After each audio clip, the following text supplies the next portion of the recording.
ఆ చెట్టు ఆ మ్రాను ఈ చెట్టు చాటి వారు దాగుకొని దేవుని స్వరాన్ని విని వారు దాక్కున్నారు. ఆ పాపాన్ని బట్టి ముందుకు రాలేకపోయారు. అంతకుముందు తండ్రి దగ్గరికి వచ్చేసినట్లుగా వారు వచ్చిన వారే పాపమును బట్టి ఆ చెట్టు చాటుకు వారు వెళ్ళి ఎలాగైతే దాక్కున్నారు, దాన్ని ఒక ఆశ్రయముగా చేసుకున్నారు. ఈవేళ లోకములో ఉన్నటువంటి ప్రతి వ్యక్తి ఆశ్రయించవలసింది ఏంటంటే సిలువ మ్రానుపై వేలాడబడినటువంటి క్రీస్తును మనము ఆశ్రయించవలసిన వారమై ఉన్నాం. మహోన్నతుని చాటు నివసించువాడే సర్వశక్తిని నీడను విశ్రమించువాడు. 91వ సంకీర్తన 1వ వచనంలో. ఈవేళ లోకంలో ఉన్న ప్రతి వ్యక్తి సిలువ ఎత్తుకు రావాలి, ప్రభు ఎత్తుకు రావాలి, సిలువను ఆశ్రయించాలి. సిలువే నా శరణాయులురా, సిలువ యందే ముక్తి బలము చూచితిరా.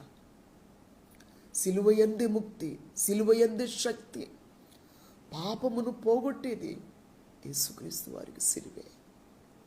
ఇవాళ లోకంలో ప్రతి వ్యక్తి ఆశ్రయించవలసింది సిలువే. నిలువ కర్రకు అడ్డు కర్రకు మధ్య నిలువెల్ల గాయములు పొంది, దెబ్బలు పొంది, అంతరంగముగా సిలువను పొంది, మన భారములన్నిటిని ఆయనపై వేసుకుని, పాపముల వచ్చి జీతము మరణమని వ్రాయబడింది.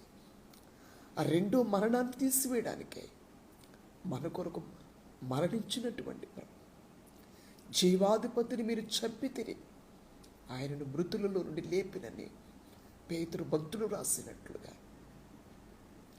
జీవమునివ్వడానికై దేవుడు లోకమును ఎంతో ప్రేమించాను. కాగా తన అద్వితీయ కుమారుడిగా పుట్టిన వాని యందు విశ్వాసముంచు ప్రతి వాడును నశింపక నిత్య జీవం పొందునట్లు ఆయనను అనుగ్రహించి. కనుక దేవుని ప్రేమ, దేవుడు మనల్ని ఎంత ప్రేమించారో, ఆ ఎత్తు, ఆ లోతు, ఆ వెడల్పు ఎంత అనబడది.